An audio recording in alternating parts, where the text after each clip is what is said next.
Dylan Thomas's poem "And Death Shall Have No Dominion" as a narrative is built on intertextual relationships with religious discourse, which is both directly and implicitly referred to in the poem.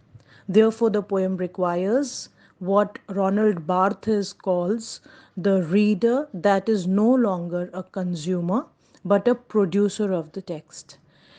That is, he is able not only to detect references to other texts but also decipher them and recognize the narrative strategy of the poem. On the paratextual reading level, the direct allusion to the New Testament is already evident in the title of the poem. The title originates from the Epistle of St. Paul to the Romans and conveys a message of Christ's resurrection. When teaching the Romans, St. Paul suggests that those who had chosen salvation would be resurrected on the day of judgment and bestowed new spiritual bodies instead of experiencing eternal damnation and spiritual annihilation. As a structural device, repetition of the title at the beginning and at the end of stanza sets the focal theme of the entire poem and serves as form of mantra producing emphasis that death will not dominate in human life. This is easily understood by Indians because they believe that death cannot destroy the soul, and the soul remains eternal all the time. Therefore, death cannot harm the soul. That is, he is talking about spiritual immortality, which we can easily understand because we understand the principles behind our scriptures. Secondly, we find that the repetition at the beginning and the end of the same lines that creates poetic device refrain. They shall have stars at elbow and foot implicitly says that the dead will rise to dwell in heaven, where their bodies would be light and it would shine wherever there would be bends. Elbows and foots have bends, so their resurrected, light, airy, shiny bodies will shine like stars. The idea of entering the heaven may allude to the Daniel's prophecy in the Old Testament about dead who will shine brightly like the brightness of the expanse of heaven. In line 6, though they go mad, they shall be sane, refers to the transformation from mad to sane, or from insanity to sanity.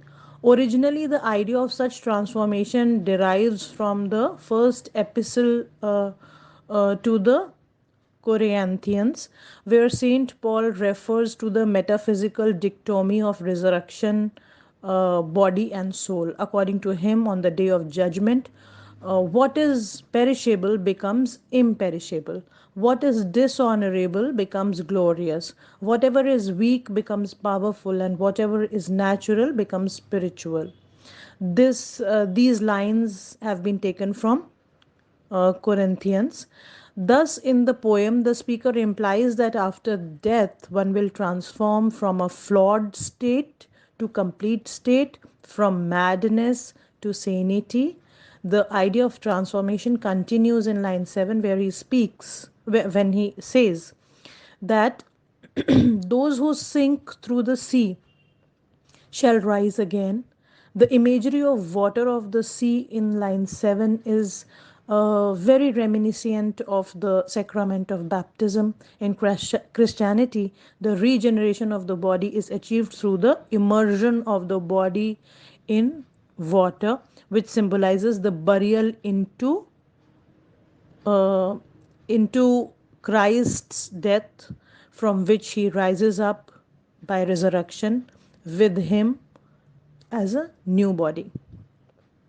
In the second stanza, the idea from transformation shifts to spiritual immortality and soul's indestructibility. The description of some torture machines and sufferings in line 13-14 allows the reader to interpret it as a sign of Christian martyrdom. Thomas describes the bodies tortured in rack machines and strapped to wheels that stretched the body and pulled apart, suggesting that although the body may be dismembered, the spirit cannot be torn apart. This is typically postmodernist imagery of torture that is drawn here. Most probably the Nazis torturing the Jews. In the third stanza, the speaker says that the characters of the dead will eventually hammer through daisies.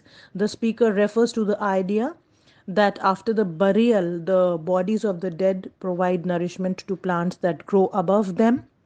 This seems to echo the teaching of Saint Paul in the first epistle to Corinthians, where he speaks of the transformation of the dead body to a different body than the one they had on earth. He figuratively says that what is sown does not come to life unless it dies. According to Saint Paul, the resurrection of the body is similar to the growth of a plant from the seed. The plant that grows out of the seed is far superior to the seed, just as the resurrected bodies will be superior to those that we have on earth. Similarly, the speaker of the poem implies that the body after death will become the resurrected body, like a seed that once had been sown, becomes a plant and blooms and flourishes.